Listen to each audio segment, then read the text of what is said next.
الله الذي أحدى الصلاة والسلام على من لا نبي بعد فقد قال الله تعالى في القرآن العظيم أعوذ بالله من الشيطان الرجيم بسم الله الرحمن الرحيم فهل ينظرون إلا الساعة أن تأتيهم بغتة فقد جاء أشراطها فأنى لهم إذا جاءتهم ذكراهم وقال نبينا صلى الله عليه وسلم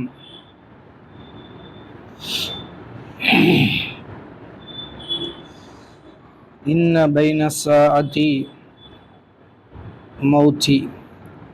அளவில்லா அருளாளனும் இணையில்லா பேரன்பாளனும் ஆகிய அல்லாஹுவின் திருப்பெயரால் துவங்குகிறேன்.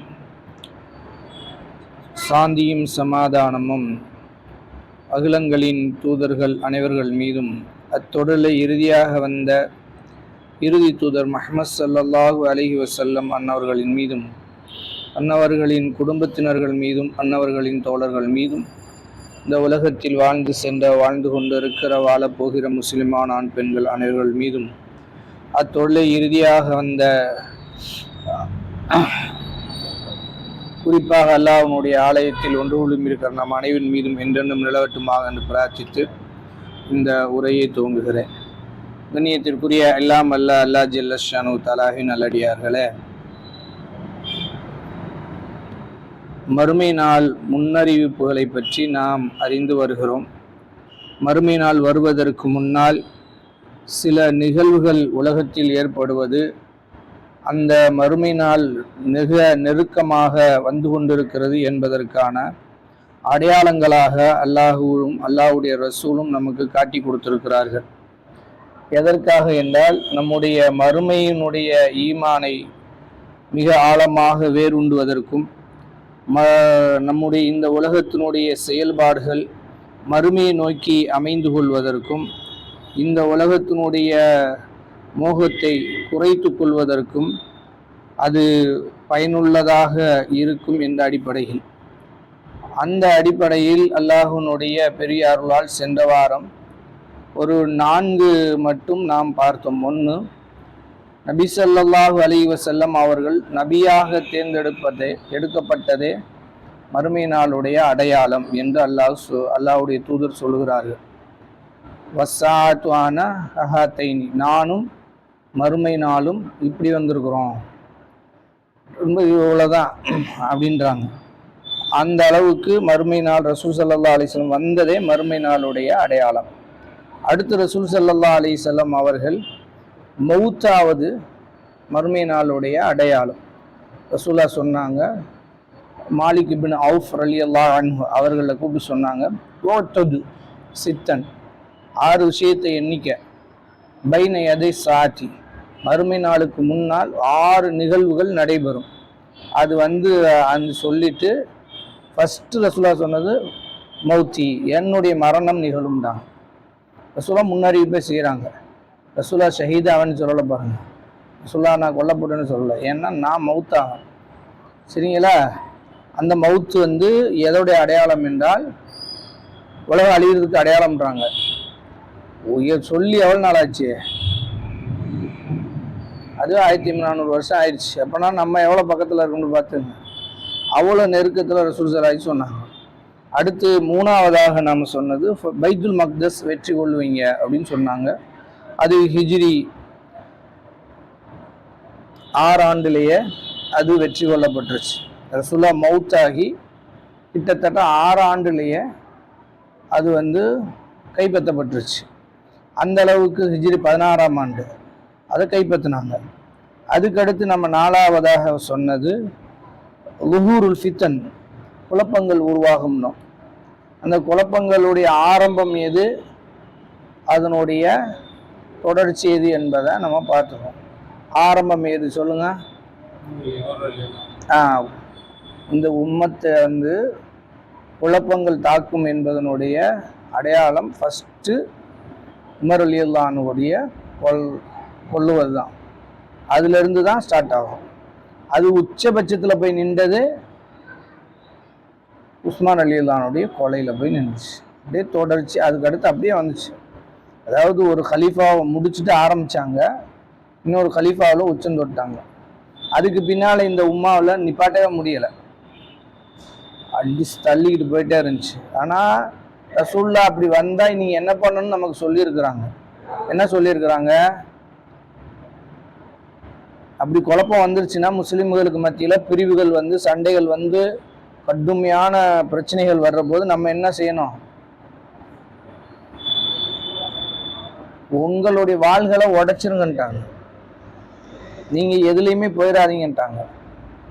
இதில் நீங்கள் எல்லாம் யோசிச்சு பாருங்க, ரசூலுல்லாஹ்வுக்கு தெரியும் தானே இந்த பக்கம் ஹக் இருக்குது, இந்த பக்கம் பாத்தில் இருக்குண்டு. உதாரணத்துக்கு ஆயிஷா ரலியல்லாஹு அன்ஹா பக்கம் ஹக் இருக்குது, அலி ரலியல்லாஹு அன்ஹு பக்கம் பாத்தில் இருக்குன்னா ரசூலுல்லாஹ் வந்து நீங்கள் அதில் இப்போ ரெண்டு ஹக்கில் விட்டுட்டு பாத்தில் விட்டுட்டு ஹக்கில் போய் சேர்ந்துக்கங்கன்னு சொல்லலை, போகாதீங்கன்ட்டாங்க. நீங்கள் அதுக்குள்ளே போகாதீங்க, நீங்கள் அந்த வாழை பக்கத்தில் கையில் வச்சுருந்தாலும் நீங்கள் எடுத்து நீட்டிட முடியும். அதனால் அதை உடச்சி போட்டுட்டு வீட்டுக்குள்ளே உட்காந்துருங்க. நின்றிருப்பவரை விட அமர்ந்திருப்பவர் சிறந்தவர், அமர்ந்திருப்பவரை விட நடந்து கொண்டிருப்பவர் சிறந்தவர், நடந்து கொண்டிருப்பவரை விட நின்று கொண்டிருப்பவர் சிறந்தவர், நடந்து கொண்டிருப்பவரை விட ஓடி வருபவரை விட நடந்து வருபவர் சிறந்தவர். அதனால உங்களுடைய அந்த ஈட்டி அம்புகளை எல்லாம் முறிச்சு போடுங்க, உங்கள் வாள்கள் எல்லாம் சுவத்தில் அடிங்க, வீட்டுக்குள்ளே உட்காந்துங்க. எங்கே உட்காந்துக்கங்க? வீட்டுக்குள்ளே உட்காந்துக்கங்கன்னாங்க. இதை தான் ஃபாலோ பண்ணாங்க. உஸ்மான் ரலியல்லாஹு அன்ஹு, அபூ ஹுரைரா, பெரிய பெரிய சஹாபாக்கள். தெரியும் அவங்களுக்கு இது எதில் போய் முடியும்.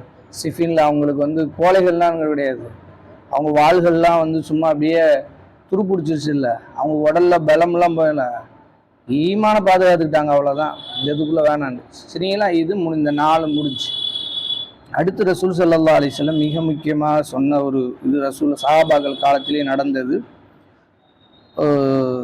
அம்வாஸ் தாவூன் என்று சொல்லுகிற ஒரு தொற்று நோய், கிருமியால் வருகிற தொற்று நோய் இன்னைக்கு வருது இல்லை. இப்போ இந்த கொரோனா கிளப்பி விட்டுருக்காங்க. குரங்கம்மையா, அடுத்து சிக்கன் அம்மைன்னு வரும், என்னென்னமோ வரும். இது வந்து நமக்கு வந்து நம்ம மக்களும் வந்து இதை வந்து ரெண்டாக பிரிக்கணும். இது ஒரு சாரார் நம்பாமல் அல்லாஹ் மேலே நம்பிக்கை இல்லாமல் இவனுக்கு செய்கிறானுங்க அப்படின்னு ஒரு குரூப்பு எஸ்டீமாக போய் இருக்குப்பா அப்படின்னு இன்னொரு குரூப்பு. இந்த ரெண்டு குரூப்புக்கு மத்தியில் தொற்று நோயினா என்ன, அது எங்கேருந்து வரும், அது எப்படி எடுத்துக்கணும் என்பதற்கு தெளிவான வழிகாட்டுதல் நமக்கு மார்க்கத்தில் இருக்குது. சரிங்களா? ஆனால் வரும், வராமையெல்லாம் இருக்காது. அல்லாஹ் சொல்கிறான், வருஷத்துக்கு ஒரு நோயை நான் இறக்குறேன்றான். ஒரு இரவில் ஒரு நோயை அல்லாஹ் இறக்குகிறான். யாரெல்லாம் அது தாக்கம்? எந்த பாத்திரங்கள் திறந்து வைக்கப்பட்டிருக்கோ அதில் பூரா போய் தஞ்சம் அடைஞ்சிடும். அதை கண்டுபிடிச்சி தான் யூதம் பரப்புறான். நம்மளால் அதை புரியாமல் உட்காந்துக்கிட்டு அதை எப்படின்றான். அவன் படிக்கிறான், அவன் உட்காந்து படித்து இப்படி வர்றது வந்தால் இதை எப்படி நம்ம டெவலப் பண்ணி விடலாம்னு டெவலப் பண்ணி விட்டுட்ருக்கான். எல்லாம் இறக்கி சோதனையாக வச்சுருக்கான், மருந்து தேடுங்கடான்னு. இப்போ கொரோனா வைரஸ் கண்டுபிடிச்சானா மருந்து? வரலாற்றி கண்டுபிடிச்சிருப்பானா? கண்டுபிடிக்க மாட்டான். எய்ட்ஸ் கிருமி வருதுன்னா எல்லாம் இறக்கி விட்டான், அந்த பின்னாடி தானே மருந்தை கண்டுபிடிச்சானுங்க. மூளை மனுஷனை அப்படியே சோம்பேறியாக படுக்க விட்டக்கூடாது. விஞ்ஞானிகளை படைச்சி விட்டுக்கிட்டு போய் உட்காந்து தூங்குடான்னு விட்டுற முடியாது. அவனுக்குரிய வேலையை எல்லாம் கொடுப்பான். ஓடுறா, தேடுறா, கண்டுபிடிறா, தூங்காடா அப்படின்னு அவனுக்குரிய வேலையை கொடுப்பான். டாக்டர்ஸ் எல்லாம் சும்மா ஒரு 4 வருஷம் வெட்டியாக படிச்சுட்டு சும்மா படுத்துருவாங்க, இல்லாட்டி வேலையை கொடுத்துருவான் ரப்பு. சரிங்களா? இப்போ இந்த தாவூன் அம்வாஸ் என்ற நோய் பரவும்டாங்க ரசூல் ஸல்லல்லாஹு அலைஹி வஸல்லம். எங்கன்னா பலதி ஃபலஸ்தீன் பகுதியில் தான், ஷாமில் தான் பரவும்டாங்க. ஷாமில் பரவுச்சு. எப்பன்னா உமர் ரலியல்லாஹு ஆட்சி காலத்தில். சரிங்களா? நம்ம ஆளு சொல்லுவாங்க, இவன் ஆட்சிக்கு வந்தான் தருத்தினம் முடிச்சு போச்சு, இவன் ஆட்சி பொற்கால ஆட்சி அப்படின்னு கேள்விப்பட்டிருக்கீங்களா? நம்ம ஆளுகளே பேசுவாங்க.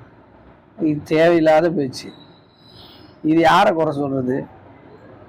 நீங்கள் திருப்பி இந்த வார்த்தையை கேட்டான்னு வைங்க, ஏண்டா உங்கள் ஆட்சி உமருடைய ஆட்சியில் இது நடந்திருக்குன்னு கேட்டானா என்ன பண்ண சொல்லுவீங்க?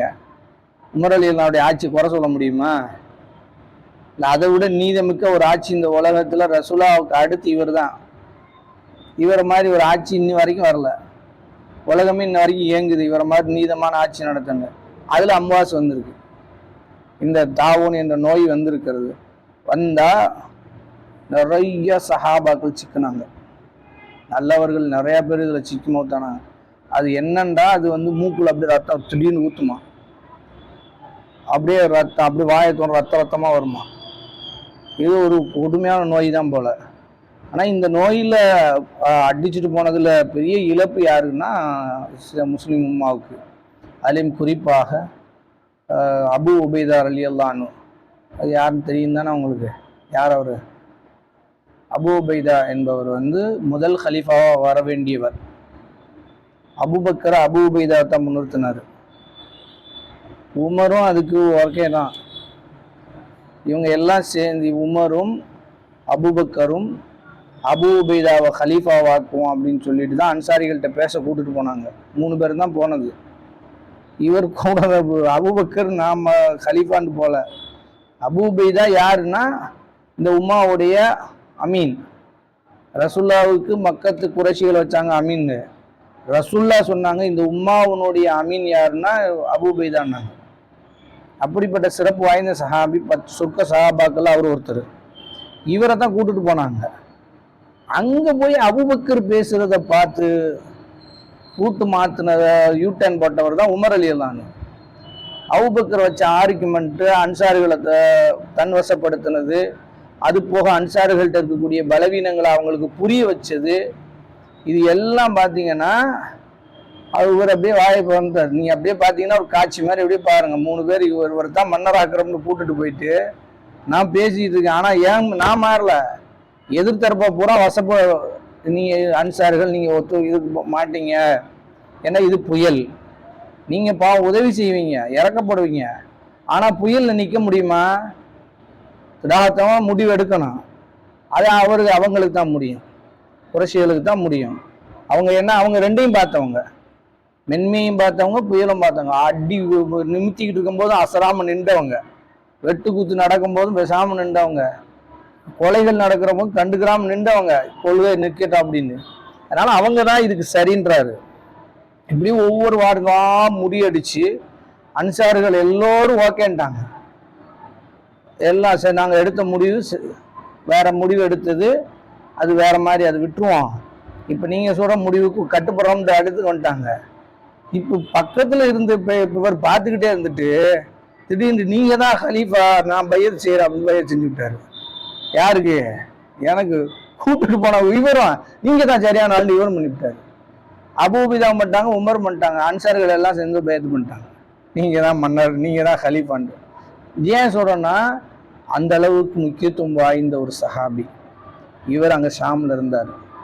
உமர் ரலியல்லாஹு அன்ஹு கடிதம் எழுதினாங்க, நீங்கள் உடனே புறப்பட்டு வந்துருங்க, எங்கே மதீனாவுக்கு வந்துருங்க, நோய் பரவுதான செய்தி கேள்விப்படுறேன், என்னால் உங்களை போன்ற சிந்தனைவாதி எனக்கு வேணும் அப்படின்னு சொல்லி. அப்போ அவர் ஃபஸ்ட்டு ஹலீஃபாவுக்கு கட்டுப்படுற மாதிரி ஒரு கடிதம் எழுதுகிறார். உமரே மன்னிச்சிருங்க, மௌத்தி கரீபுன், மௌத் எனக்கு நெருக்கத்தில் இருக்கிறது, நான் அல்லாஹ்வுடைய பாதையில் ஷஹீதாக இருக்க விரும்புகிறேன், என்னை விட்டுருங்கன்ட்டாங்க. அவர் அதே நோயில் தான் மௌத்தாப்பாங்க. இப்படி பல சஹாபாக்கள். இவர் ஒரு பெரிய ஒன்று, இந்த நோய் பெரிய மோசமான ஒரு நோயாக அன்றைய காலத்தில் இருந்தது. அதனுடைய கிளைகள் தான் போல் இப்போ கொரோனா, அதுக்கு முன்னால் உள்ள இந்த இதெல்லாம். அன்றைக்கி தொண்டையில் ரத்தம் வந்துச்சு, இன்றைக்கி தொண்டையில் சளி அடைச்சிக்கிறது, மூச்சு திணற. இப்போ ஏன்னா குரங்காமன்னு சொல்லி நீ நம்ம கொண்டு வரானு, அதை எல்லாம் பார்த்துக்குருவான். நமக்கு இந்த தாவூஸ் என்ற நோய் வந்தது அப்பயே முடிஞ்சிருச்சு. ரசூலாவுடைய காலத்திலேயே, கொஞ்ச காலம் ரசூலாவுடைய மரணத்துக்கு கொஞ்ச காலத்திலேயே இந்த 5. 6வது ரசூல் ஸல்லல்லாஹு அலைஹி வஸல்லம் அவர்கள் சொன்ன மிக முக்கியமானது இலாஃபத்துல் மால் வல் இஸ்திக்னாஉ அனிஸ் ஸதகா.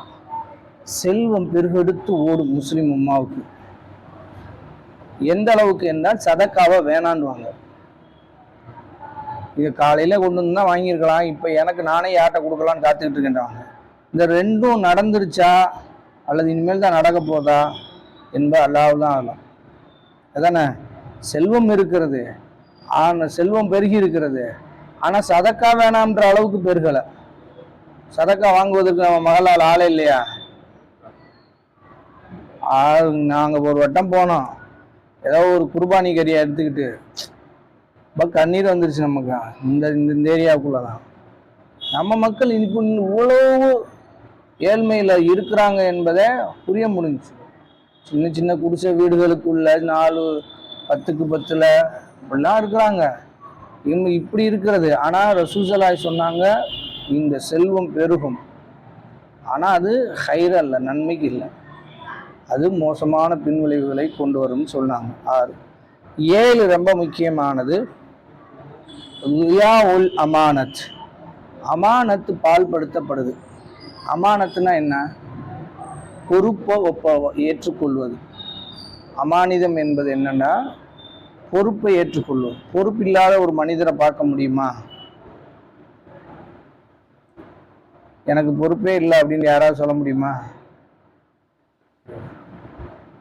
எல்லாத்துக்கும் ஏதோ ஒரு பொறுப்பு இருக்கு. பொறுப்பு இல்லாத ஒரு ஆளே கிடையாது. இவர் ஒரு பெண்ணுக்கு கணவன் என்ற பொறுப்புதாரி, ஒரு கடைக்கு முதலாளி என்ற ஒருதாரி, இவர் சில பிள்ளைகளுக்கு தகப்பன் என்ற பொறுப்புதாரி, இவர் ஏதோ ஒரு வேலைக்கு பொறுப்புதாரி இருக்கா.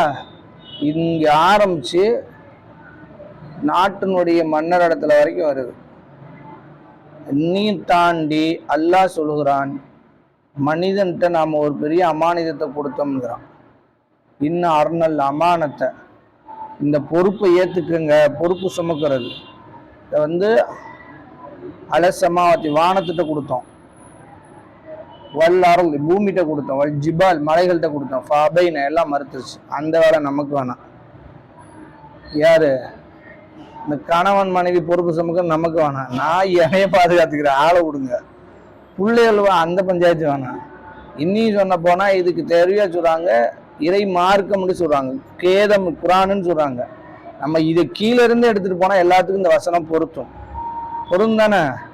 எல்லாத்துக்கும் பொறுப்பு கொடுத்தான். அவங்க என்ன சொல்லிடுச்சு? அது முடியாது, அல்ல நம்மளால சுமக்க முடியாது, நீ சொல்றத செஞ்சுட்டு போயிட்டே இருக்கோம்.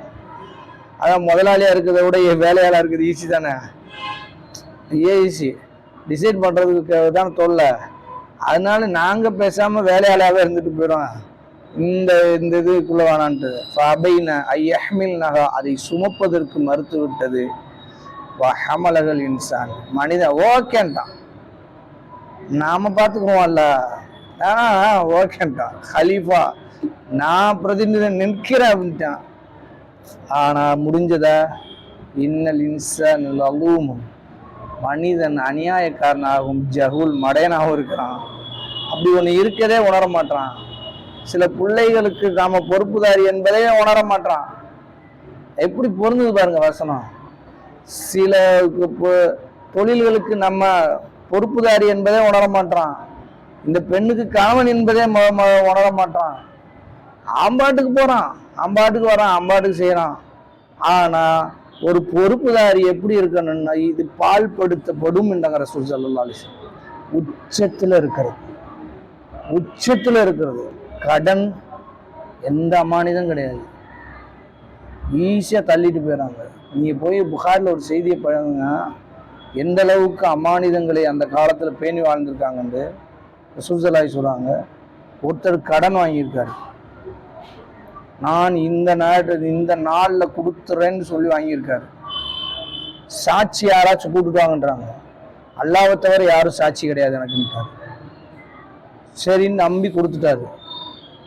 இவர் கடல் கடந்து போய் வியாபாரம் பண்ணியிருக்காரு. டேட்டு நெருங்குது.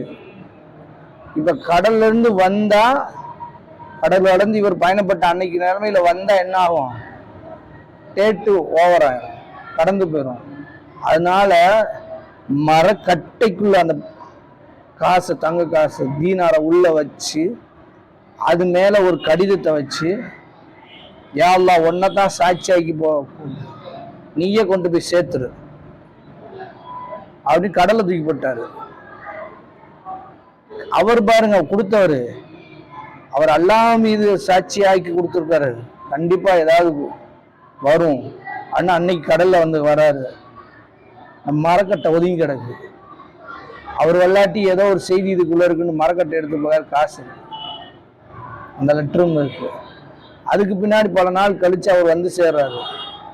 சேர்ந்தவர் இந்த மாதிரி இவர் எடுத்தது யார் பார்த்தா? அல்லாஹ் யாரும் பார்க்கலையா? இல்லையாப்பா வரலன்றலாம்ல. இவன் சொல்றார் வந்துருச்சு, அன்னைக்கு அல்லாஹ் கொண்டு வந்து என்கிட்ட சேர்த்துட்டான்.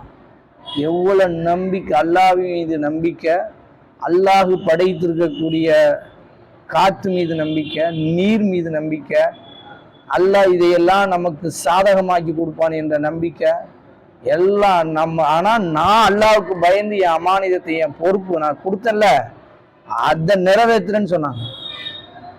இப்படி வாழ்ந்த காலம்லாம் இன்னைக்கு கற்பனை பண்ண முடியுமா? சொன்னோம்னா போட பேரன்றாங்க. கொடுத்து லெட்டர் எழுதி கொடு, பத்திரம் எழுதுனதே இது போலி பத்திரம்ன்றான். எழுத்து லெட்டர்ல இருக்கு போலி பத்திரம்ன்றான். ஏன் இடம் தானே சாதிக்கிறான். இவனுக்கு தெரியும் நல்லாவே இது நமக்கு இந்த இடத்துக்கு சம்மந்தம் கிடையாது, இவனுக்கு நல்லாவே தெரியும்.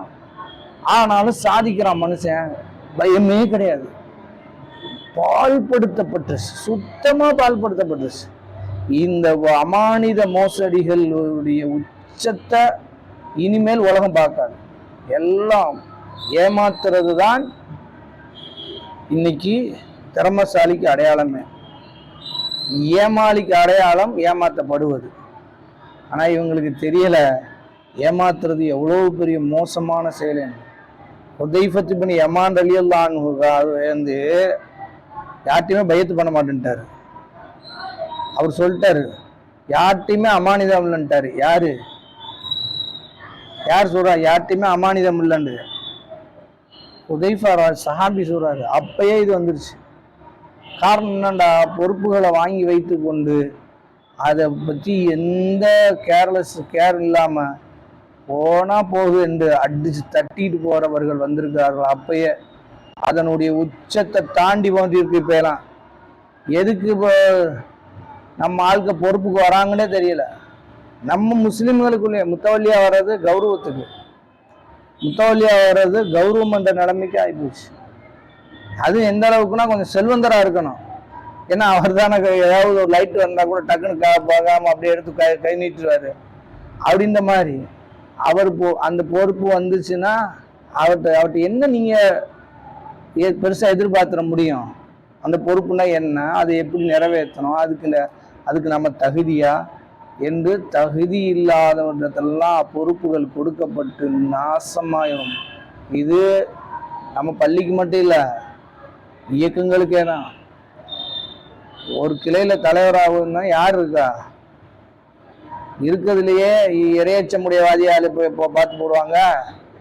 இவன் ஆக மாட்டான், இவன் இருந்தான்னா நம்மளை கேள்வி கேட்டுட்டு இருப்பான், அவன் நம்மளை கேள்வி கேட்டுட்டு இருப்பான். அதனால யாரை போடணும்? எந்த கேள்வியும் கேட்காத ஒரே ஒருத்தர் இருப்பார், ஒயிட் காலர்ஸ். அவரை கூப்பிட்டு தூக்கி ஓட்டி விட்டு போயிட்டே இருப்பாங்க. அவருக்கு எதுவும் தெரியாது, எதை பற்றியும் தெரியாது. இப்படி எல்லா நிலையிலையும் பால்படுத்தப்பட்டு இருக்கிறது. இது தனி சப்ஜெக்டாகவே பேசுகிற அளவுக்கு உண்மான் மிக மோசமான நிலை அடைஞ்சிருக்குது. அல்லாஹ் நம்மகிட்ட துஆ செய்யும். நாஃபிக்குடைய அடையாளம் அமானத்தை மோசடி பண்ணுறது.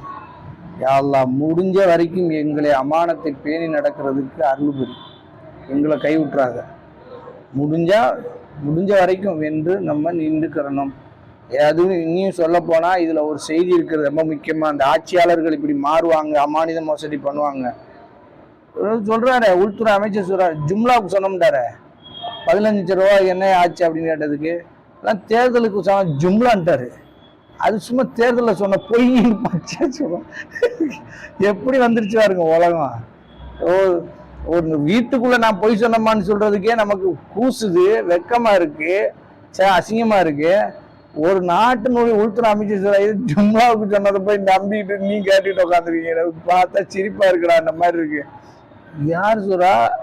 ஒரு தேசத்தினுடைய உள்துறைய பிரதமரே சொல்லவே தேவையில்லை, அடிச்சு விட வேண்டிதான் எல்லாத்தையும். இப்படி எல்லாம் நம்ம ஆளுகளே எந்த இருக்குன்னா அங்க அப்படித்தான் இருக்கு. அதை விட அதுக்குத்தான் மலிக் இப்னு மர்வான் ஆட்சி காலத்துல அவர்கிட்ட இந்த குற்றச்சாட்டு வச்சாங்க, நீங்க அமானிதத்தை ஒழுங்கா பேணுறது இல்லை அப்படின்னு குற்றச்சாட்டு வச்சாங்க. அவர் என்ன பதில் சொன்னார் தெரியுமா? ஆமான்னு சொல்லல, இல்லைன்னு சொல்லல, அவர் ஒரு பதில் சொன்னாரு. அதாவது நாங்கெல்லாம் அபூபக்கர் உமர் மாதிரி இருக்கன்னு நீங்க எதிர்பார்க்குறீங்க, ஆனா நீங்கெல்லாம் அந்த காலத்துல வாழ்ந்த சஹாபி மாதிரி வாழன்னு நினைக்க மாட்டீங்கன்ட்டாரு. நீங்க எப்படி இருக்கிறீங்களோ அப்படித்தான் ஆட்சியாளர் இருப்பாங்க. அவரு அழகா மறைமுகம் எப்படி சுட்டி காட்டாருன்னா, நீங்க எப்படி இருக்கிறீங்களோ அப்படித்தான் ஆட்சியாளர் எல்லாம் உங்க மீது கொண்டு வருவோம். நீங்க அப்படி நின்றீங்கன்னா ஆட்சியாளர் அதை விட அப்படி கொண்டு வருவான். நீங்களாம் அப்படின்னீங்கன்னா ஆட்சியாளர் அப்படித்தான் வருவாரு. அவர் எவ்வளவு ரைமிங்க அடிச்சு விட்டு போயிட்டாரு பாருங்க. நாங்க உமர் அபூபக்கர்னா நீங்க அந்த மாதிரி இருக்கணும்ல. நீங்க பூரா வேற மாதிரி இருந்துட்டு நாங்க உமர் அபூபக்கர் என்ன புண்ணியம்? ஒண்ணும் கிடையாது என்று சொல்கிறார். அதனால அமானித மோசடி என்பது மிக மிக மோசமான ஒரு பண்பு. அல்லாஹ் அதை பாதுகாக்கணும். அமானத்து பால்படுத்து. இது 7. சரிங்களா? 7 6 7. 8 மிக முக்கியமாக இன்திஷாரு ஜினா. ஜினா பரவும், விபச்சாரம் பரவும், மூல முடுக்கெல்லாம் பரவும், விபச்சாரம் பரவும். இது இனிமேல் ஒரு விபச்சாரத்துக்கு என்ன எப்படி சொல்றதுன்னே புரியல. அதாவது கொஞ்சம் கொஞ்சமா நம்ம விபச்சாரத்தை ஜீர்ணிக்க ஆரம்பிச்சிட்டோம். விபச்சாரங்களை பழக ஆரம்பிச்சிட்டோம். ஜீர்ணிக்கிறது மட்டும் இல்லை, பழகவும் ஆரம்பிச்சிட்டோம். அதாவது ஒரு அரைகுற ஆடையோடு பெண்களை பார்ப்பது ஜினா நாங்க ரசூல்லா. அந்த ஜினா இன்னைக்கு அனுதினமும் நம்முடைய அன்றாட வாழ்க்கையில் தவிர்க்க முடியாத ஒன்றாக மாறிடுச்சா இல்லையா? ஏதோ ஒரு வகையில பார்க்குறோம், வேற வழியே இல்லை. அது தெரியாம பார்த்தது வேற. இன்னைக்கு டிவியில வருது, எல்லாமே உட்கார்ந்துருக்கோம் குடும்பத்தோட. ஆனா அது ஒரு உறுத்தலே வரல. பழகிட்டோம் அப்படின்றது நான் சொல்றது சும்மா வேணும்னு சொல்ல, அது பழகி போயிடுச்சு. அரைகுற ஆடையோட வந்தா மருமவ, அம்மா, மனைவி எல்லாம் இருக்கிறாங்க. நமக்கு ஒரு டெண்டர்லாம் இல்லை, அவங்களுக்கு இல்லை. இது இது இல்லாம அந்த காலத்துல இப்படி வரும். டிவினா இது இல்லாமையா இருக்கும். நியூஸ் போட்டா கூட அதான் வருது. அப்படின்றத பழகி அப்படியே கொஞ்சம் கொஞ்சமா தங்களுக்குள்ள ஜீர்ணிச்சு பாவத்தை அப்படியே வச்சுக்கிட்டோம். எப்பயுமே ஒண்ணு புரிஞ்சுக்கணும், பாவம் என்பதை நீங்க 2 இருந்தா தான் அது பாவமா நிற்கும் உங்க மனசு. ஒன்னு ரசூல் சொன்னாங்க, அலீஸ் பாவம் என்பது மஹாக்க சதுருக்க, உன் உள்ளம் அதை உறுத்தணும். நீ அதை பார்க்கறது மூலமா நீ அதை பாவம் என்று உன் உள்ள அதை நேடும்ல. நம்ம போய் நீ போய் தண்ணி அடிச்சிட்டோம்னா சும்மா இருப்போமா? ஓத முடிஞ்ச உடனே மனசு குத்துமே, குத்துமா குத்தாத? ஃபஜ்ர் பாவத்தை விடுங்க. ஃபஜ்ர் சாராயத்தை ஃபஜ்ர் தொழுது நம்ம தூங்கிட்டோம், எந்திரிச்சா குத்துதே, நறுக்குண்டு மனசெல்லாம் போச்சே ஏதோ இழந்துட்டோமே அப்படின்ற மாதிரி இருக்க. இது இருக்கணும் பாவத்துக்கு. இன்னொன்னு என்ன, மனிதர்கள் அதை பார்த்து விடுவார்களோ என்ற வெக்கம் இருக்கணும், அந்த பயம் இருக்கணும். மனிதர்களுக்கு தெரிஞ்ச அசிங்கமா இருக்கும்ன்ற ஒரு எண்ணம் இருக்குல்ல, அது இருந்துச்சுன்னா அது பாவமாவே நம்ம இடத்துல இருக்கும். இதுல 2ல 1 போனாலும் அது பாவமா நம்மகிட்ட இருக்காது. உள்ள உறுத்துது, ஆனா மனிதர்கள் பார்த்தாலும் பரவாயில்லைன்னு நினைக்கிறான், அவன்கிட்ட அது பாவமாவே இருக்காது. அதானே?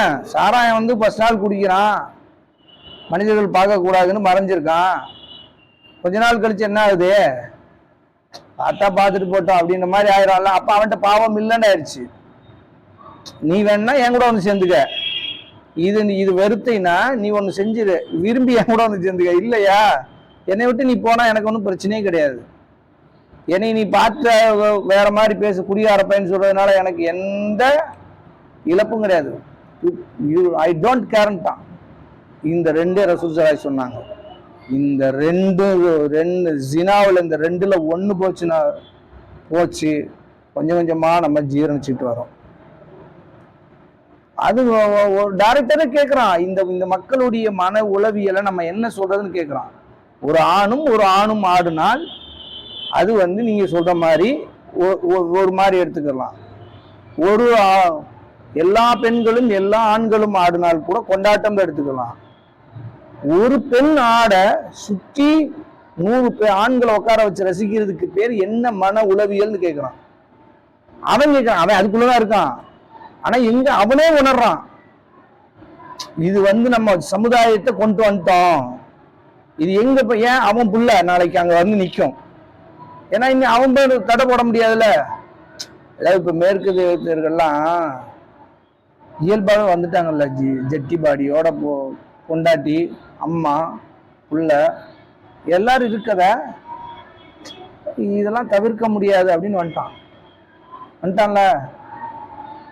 இப்ப அடுத்து இதுல உச்சபட்சமா விபச்சாரத்தையும் மெயின் ஜினாவையும் வேற வழி இல்லாம ஏத்துக்குறுகிற மனநிலைக்கு உம்மாவை தள்ளிடுவாங்களோ என்ற நிலைக்கு உம்மா போயிடுச்சு. இதெல்லாம் இல்லாம வாழ முடியாதுங்க அப்படின்ற நிலைக்கு கொண்டு வந்துட்டாங்கன்னு வைங்களேன். ஒரு அம்மா பத்தி சொல்றாங்க, இந்த மாதிரி பண்ணுது, இதெல்லாம் இல்லாம வாழ முடியும் அப்படின்னு ஆரம்பிச்சிட்டான்னு வைங்க. அப்புறம் நம்ம வீட்டுக்குள்ளேயே அதை கண்டுக்கிறாம விட்டுருவோம். ரசூலா அதுக்கு பேர் துயூஸ், மானங்கட்டவன். இவன் நரகத்தினுடைய சொர்க்கத்தினுடைய வாடகை கூட வர மாட்டான். ஆனாலும் ஜினா பறந்து விரிந்து எல்லா இடங்கள்லையும் தன்னுடைய மூக்க நுழைக்குது. குறிப்பாக மொபைல் போன் வந்ததுலேருந்து பள்ளிவாசி இபாதத்துகளுடைய இடங்கள்லாம் நாசமாகுது. அதுதான் இல்லையா, எல்லா இடங்களுக்குள்ள ஆபாச படங்கள். நீங்க பாட்டுக்கு மொபைலை வச்சு விட்டு போயிடுறீங்க, நெட்ல ஆன்ல இருந்தா எவனோ ஒரு ஏடு கொடுக்குறான், ஏடு கொடுத்து அதுக்குள்ள வருது. எங்க உட்கார்ந்து இருக்கிற போது, எல்லாருடைய ஆலயத்துக்குள்ள உட்கார்ந்து இருக்கிற போது, எல்லா இடத்துலயும் இப்ப ரசூலா சொன்னாங்களா, இன்டிஷாரு ஜினா பரவும்டாங்க, காட்டுத்தீயா பரவி நிற்கிறது. இதுல ஷைத்தான் பெரிய வெற்றி அடைஞ்சிட்டான். அதனால ரொம்ப புரிஞ்சுக்குங்க, பாவம் என்று ஒண்ணு நம்மகிட்ட பாவமாகவே இருக்கணும்ன்ற அந்த ரெண்டு ஒன்னிய மனசு உறுத்தணும், அதை பிறர் பார்ப்பதை நான் வெறுக்கணும். இந்த 2 சப்ஜெக்ட் எடுத்துட்டீங்கன்னா அந்த பாவம் நமக்குள்ள அப்படியே பரவி ஒரு கட்டத்துல பாவம் மிகச்சு நிற்கும். நம்ம அதை பத்தி கவலையும் படமாட்டோம்ல. நீங்க அந்த காலத்துல உள்ளவங்களை இப்படி காட்டி இப்படி ஒரு செய்தியை சொல்லி பாருங்களேன். ஒரு பெண் அறவர ஆடையோடு இன்னொரு ஆணோடு பேசி கட்டி பிடிச்சி ஆடுவதை நான் எங்க குடும்பத்தோட உட்காந்து பார்ப்போம்னு நம்முடைய முன்னோர்கள்ட்ட நீ கற்பனை கூட பண்ண முடியாது. ஊர் நடு ஊருக்குள்ள வரக்கூடாது அப்படி உள்ள பெண்கள். ஊருக்கு ஒதுக்குப்புறத்துல அந்த மாதிரி ஆடுறவங்க, விழாக்கள்ல ஆடுற பெண்கள்லாம் ஊருக்கு ஒதுக்குப்புறத்துல ஒதுக்கி வச்சிருந்தான், கூத்தாடிகள்னு சொல்லி ஊருக்குள்ளே விடாம வச்சிருந்தான். நாம மட்டும் இல்ல, மனிதனே வச்சிருந்தான், எல்லா சமூகங்களும் வச்சிருந்துச்சு. அறவுரை ஆடுற இவளும் குடும்பத்து பக்கம் வாட அடிச்சிடக்கூடாதுன்னு வச்சிருந்தான். இன்னைக்கு யார் அவங்க? பாக்குறதுக்கு தவங்கடக்கா நம்ம ஆளுங்க அறவர ஆடையோட வர பெண்களை பாக்குறதுக்கு தவம் இருக்கிறான். அப்படி போய் தொட்டுட்டா உலகமே பரவசப்படுறான். யாரு இவன்? சமூக அந்தஸ்துக்குரியவர்களாக மாத்தினாங்களா? ஏன்னா சொன்னது கியாமத்து நாள் வருவதற்கு முன்னாடி இது நடக்கும், நடந்து முடிஞ்சிருச்சு. இதுல உச்சத்தை தொட்டுட்டோம். இதுல நீ என்ன இருக்கு? அதுல என்ன இருக்கு? ஒண்ணுமே இல்லை, எல்லாம் முடிஞ்சிருச்சு. மறைவிடங்கள் 2 வந்து காட்டாம இருக்காங்க. அதையும் எப்போ கொண்டு வந்து மொத்தமா திறந்து காட்டி விட்டுட்டு அதை பப்ளிக் பண்ணிட்டு, ஏன்னா இன்னைக்கு அதுவும் கொண்டு வந்துட்டான். இளைஞர்களுக்கு மத்தியில கூட்டா உட்காந்து பாக்குறானா. ஒருத்தர் வந்து சொல்றாரு, கொஞ்சம் பயன்ல சொல்லுங்க அப்படின்றாரு. என்னத்தங்க அப்படின்னா, கூட்டா உக்காந்துக்கிட்டு கணவன் மனைவி செயல்படுறது மாதிரி படமாக பாக்குறாங்க அப்படின்னு. போதும், இதுக்கு மேல நீ இதை பேசுறதுக்கு ஒண்ணுமே இல்லைன்ட்டேன் நான். இது பேசுறது வேஸ்ட்டுங்க. இது எப்ப இன்னும் அதை பார்க்கறதையே 2 பேர் சேர்ந்து ரசிக்க ஆரம்பிச்சானோ அதை விட ஒரு பெரிய விஷயம் வேற எதுவுமே இல்லை. அதான் ரசூலா சொன்னாங்க, அடுத்தவன் உன்னை அந்த மாதிரி பார்க்கறன்னு உன்னை பார்த்தாலே அவனை அசிங்கமா நினைக்க வேணா. உன்னை நாளைக்கு என்ன நினைப்பான்? நாளைக்கு 2 பேரும் உட்காந்து பார்த்துட்டு இவன் தங்கச்சி அவன் கட்டுவான், அவன் தங்கச்சி இவன் கட்டுவான். என்னங்கடா, என்ன சொல்ல வரீங்க நீங்க? இந்த உம்மாவுக்கு நீங்க என்ன சொல்ல வர்றீங்க?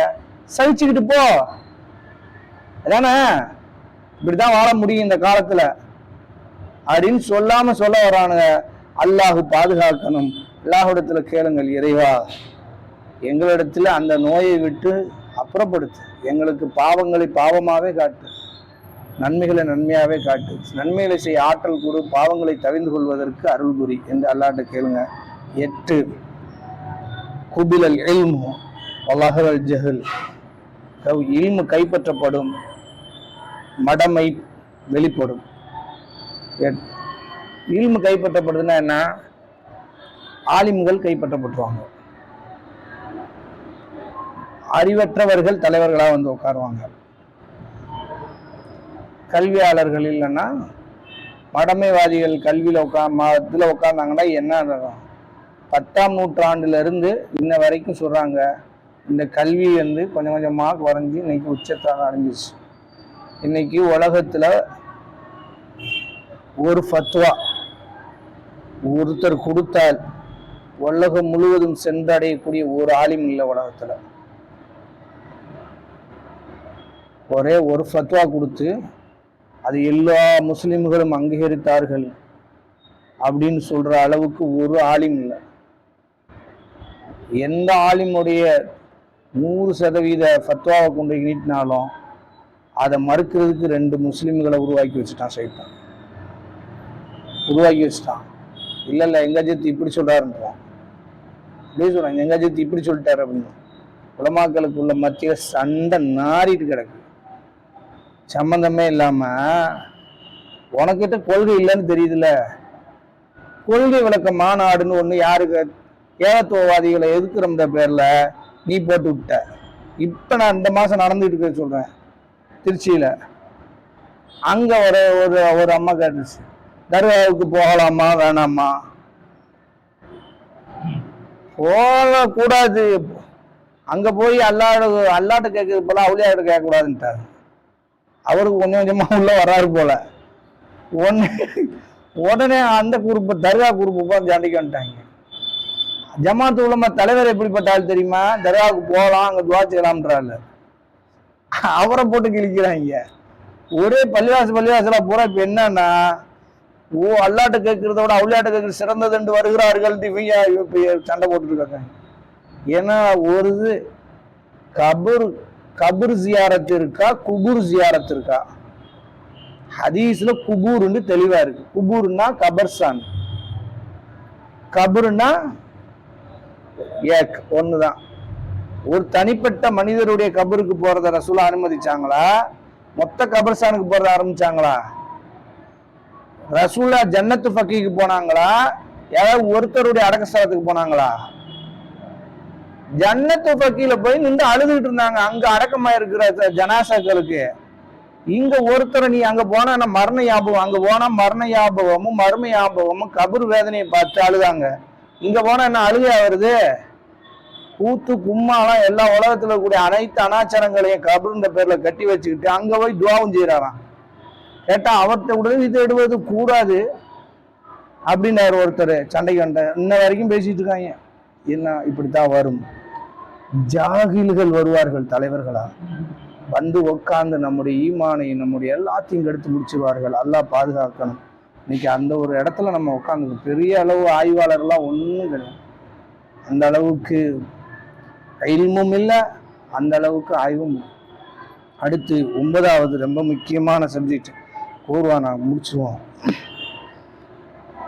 ரசூல் சொன்னாங்க, இன்திஷார் ரிபா, ரிபா பரவும் என்றார்கள். ரிபானா வட்டி பரவும். இதுல என்ன இப்ப நமக்கு என்னன்னா வட்டி பரவும்ன்ற உடனே நம்மாளுங்க ரசூலா சொல்லிட்டாங்க, வட்டியுடைய வாடையாவது படாமல் யாரையும் விட்டு வைக்காது என்று சொல்லியிருக்காங்க. அதனால வட்டி இல்லாம வாழவே முடியாது ரசூலாவே சொல்லியிருக்காங்கல்ல, அதனால போடுங்க ஒரு இன்சூரன்ஸை. ரசூல்லாவே அனுமதி கொடுத்துட்டாங்கல்ல. நம்ம ஆளுகளுக்கு இந்த ஹதீஸ் பலவீனமானது. ரசூல் ஸல்லல்லாஹு சொன்னாங்களா இல்லையாண்டு ஊர்ஜிதப்படுத்தப்படாத செய்தி. எது? வட்டி எல்லார் இடத்துலையும், வட்டியுடைய வாடகை கூட ஒரு முஸ்லீமை தொட்டும்னு சொன்னாங்களே அந்த செய்தி, அந்த பலவீனத்தை வச்சுட்டு தான் நம்ம ஆளுக பேங்க கட்டிட்டாங்க. வட்டியினுடைய ஒட்டு மொத்தத்தையும் குத்தகைக்கு எடுத்துட்டாங்க நம்ம ஆளுக. என்ன வெளிப்படையா கந்து வட்டி நடத்தாத ஒரே ஒண்ணு மட்டும்தான். மற்றபடி கொடுமையிலும் கொடுமை. கூட பிறந்த சகோதரிகள்கிட்ட பணம் கொடுத்தா கூட வட்டி கேட்குதுங்க பொம்பளைங்களுக்கு மத்தியில. பாருங்க, உடன் பிறந்த சகோதரிக்கு உதவி செய்யக்கூடிய அளவுக்கு எல்லாம் செல்வத்தை கொடுத்தா அதை உதவி செஞ்சு திருப்பி கடனா கொடுத்துட்டு கூட கடனா வாங்குறது போல நான் கொடுக்குறேன் 2 பைசா வட்டி போட்டு கொடுன்னு கேட்குறாங்க. பொம்பளைகள்கிட்ட கூட வந்து பெருகி போச்சு. நகை கடை, நகை அடகு கடை எங்க பெருசா இருக்கு? நம்ம பகுதி தான், முஸ்லீம் பகுதி தான். அடிச்சட்டு வட்டி. நீங்க இப்ப நல்லா புரிஞ்சுங்க, வட்டி பெருகும்டாங்க, பெருகிருச்சு, பரவிருச்சு. ஆனா ரசூலா சொன்னது நீங்க வாட கூட தொடும் சொன்னாங்களா, அது பொய்யான செய்தி, சரிங்க, பலவீனமான செய்தி. ஆனால் நாம் அதுல இருந்து எச்சரிக்கையா தான் இருக்கணும். வட்டியில இருந்து எவ்வளவு நீங்க தப்பிக்கிறீங்களோ அவ்வளவு உங்களுக்கு சேஃப்டி. வட்டி உள்ள வந்துட்டால் பெரிய பாதிப்புல ஒரு பாதிப்பு என்னன்னா, அல்லாஹ்வோடு தொடர்பு முறிஞ்சே போயிடும். அல்லாஹ் ஏறெடுத்தும் பார்க்க மாட்டான். எது வரைக்கும் ஏறெடுத்து பார்க்க மாட்டான்? வட்டிக்கு நீ தௌபா செய்யற வரைக்கும் ஏறெடுத்து பார்க்க மாட்டான்.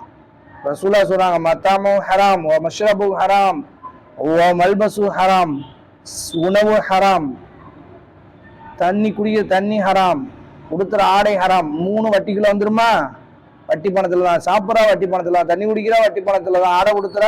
இப்போ அல்லாவே எனக்கு கொட்டுனா அண்ணா இஸ்ஜாப்ல அவனுக்கு அல்லா எப்படிடா பதில் சொல்லுவான்னு கேட்குறாங்க ரசூலா. கண்டுக்கவே மாட்டான். முக்குறாங்க முஸ்லிம் உம்மா, இறக்கு அல்லான்றாங்க. மர்வான் கேட்ட மாதிரி இறக்கு, மலக்குமார்களை இறக்கி விட்டு கஜா முஸ்லிம்கள் துடிக்கிறார்கள். எப்படி இறக்குவான்?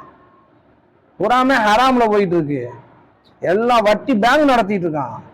பேருக்கு அதுக்கு அல்ஜமா வேற ஒரு பேர்களை வச்சுக்கிறானுங்க. எல்லாம் நடந்துட்டு இருக்கா. வட்டி பரவும் தாங்க, பரவி முடிஞ்சிருச்சு. இனிமேல் பரவுறதுக்குலாம் ஒண்ணும் இல்லை. எல்லா பக்கம் நியாயப்படுத்துறதுக்கு வட்டிக்கு ஃபத்வா கொடுக்குற உலமாக்கள் இருக்காங்க. சரிதான், அப்படி இன்ஸ்டால்மெண்ட்ல கார் வாங்கலாம், பைக் வாங்கலாம் அப்படின்னு அது வேர்ல்டு தாய்கள். நம்ம எல்லாம் சொல்ற இந்த மாதிரி சின்ன நம்ம சுசுப்பி இல்ல, இன்டர்நேஷனல் தாயின்ற பேர்ல உள்ளவர்கள் செய்யலாம், தப்பு கிடையாது. அதுக்கு இந்த ஆதாரம் இருக்கு பாருங்க. ஏதாவது வளைச்சு திருச்சு மூக்க நுழைச்சு அந்த ஹதீஸனுடைய ஆன்மாவையே புடி எடுத்துட்டு ஏதாவது ஒன்றை வாயில வந்ததை சொல்லி விட்டு வட்டி இன்ஸ்டால்மெண்ட்ல கார் வாங்கலாம், பைக் வாங்கலாம். 99 விழுக்காடு பைக்கு, கார்கள் எல்லாம் இன்ஸ்டால்மெண்ட்ல எடுக்கப்படுது. வட்டி தானே. கேட்டா என்னென்னமா காரணம் சொல்றாங்க. சிரிப்பா வருது இந்த காரணத்தெல்லாம் கேட்டுட்டு. எனக்கு ரசூல் ஸல்லல்லாஹு காலத்துல சாப்பிட்றதுக்கு வழி இல்லை, எங்களுக்கு உடலை தாங்க முடியல, நின்று தொழுக முடியல, கீழே விழுகிறோம் அப்படின்னு ரசூலாட்ட வந்து சாப்பாடு கேட்டாங்க.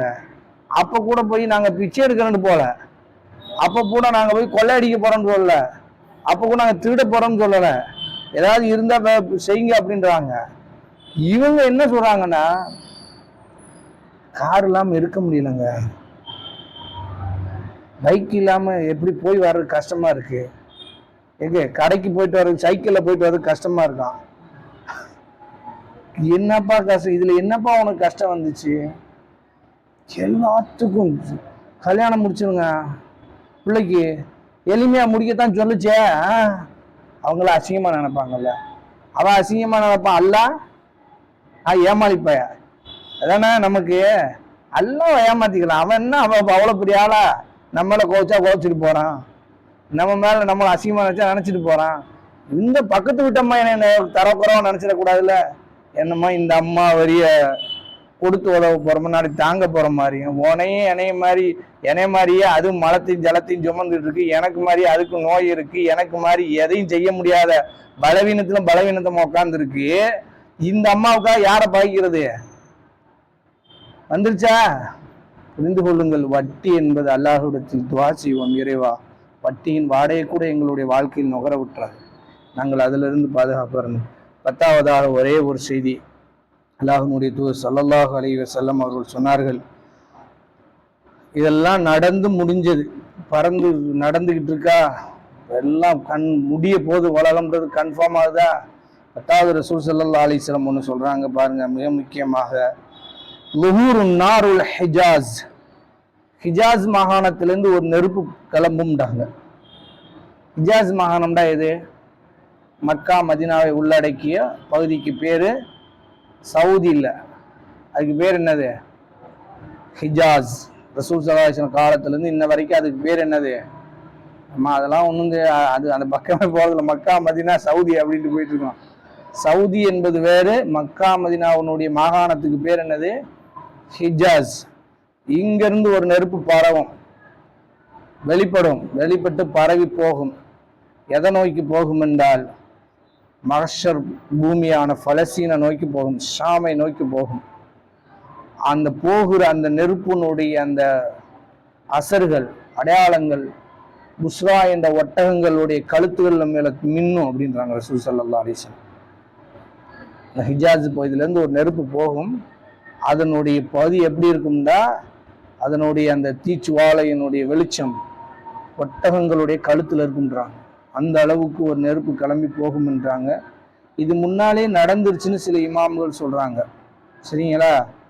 அல்ல இப்ப நடந்துட்டு இருக்கிறதுக்கு வாய்ப்பாக இருக்கலாம். நான் யூகமாக தான் சொல்றேன். சரிங்களா? அல்லாஹ் மன்னிக்கணும். ஏனென்றால் இப்ப மிசேல் என்ற ஒரு கருவியை கண்டுபிடிச்சு பறக்க வரோம், ஒளிரிக்கிட்டே போகுது, நெருப்பை தள்ளிக்கிட்டு. ராக்கெட்டு விட்டா அது போறதான் தெரியும், அது போய் முடிஞ்சிடும். இது அப்படி போல ஒரு 50 கிலோமீட்டர் ஸ்பீட்ல அப்படியே போகுது. நெருப்பா அப்படியே தூக்கிக்கிட்டு போகுது. வெளிச்சம் பார்த்தீங்கன்னா கீழே இருக்க பூமியில இருக்கக்கூடிய எல்லாத்தையும் அப்படியே பரவிக்கிட்டு போகுது. ரசூலா சொன்னாங்கல்ல, ஒட்டகத்துடைய கழுத்து எல்லாம் நிரம்பு. நெருப்பு பக்கத்துல போச்சுன்னா ஒட்டகம் கருகி போயிடும், அதானே? ஆனா இப்ப மேல பறக்குது, நெருப்பு போகுது, நெருப்பு பறந்து போயிட்டு இருக்கு, அந்த வெளிச்சம் கீழே பூமி வரைக்கும் வருது. இன்னைக்கு போய்கொண்டு இருக்கிறது. ஹிஜாஸ் பகுதியை தாண்டி யமனிலிருந்து போயிட்டே தான் இருக்கலாம். ரசூல் ஸல்லல்லாஹு அலைஹி வஸல்லம் சொன்ன ஹிஜாஸ் முடிந்தது, அல்லது இதுக்கு முன்னாலே நடந்துருச்சுன்னு சொல்றாங்க. 2 வாய்ப்பிலும் முடிஞ்சது. அல்லாஹ் ரப்புல் ஆலமீன் 10 அடையாளங்களோடு நம்ம முடிப்போம். இன்னும் இதெல்லாம் எதுக்கு நம்ம சொல்றோம்? அடிப்படையை வச்சுக்கணும், 3க்கு தான். 1, மறுமை நம்பிக்கையை ஆழமாக்குவதற்கு, நம்முடைய செயல்பாடுகளை மறுமையை நோக்கி அமைத்துக் கொள்வதற்கு. 3வது, உலக ஆசைகளை குறைத்து கொள்வதற்கு. இந்த 3 அடிப்படை இல்லாம வெறும் செய்தியா கேட்டு போனா ஒண்ணுமே கிடையாது, செய்திகளா போயிடும். அல்லாஹ் பாதுகாக்கணும். நவுது பில்லாஹி. சுப்ஹானக அல்லாஹும்ம பிஹம்திக அஷ்ஹது அல்லா இலாஹா இல்லா அல்லாஹ் அல்லதி வஹ்தஹு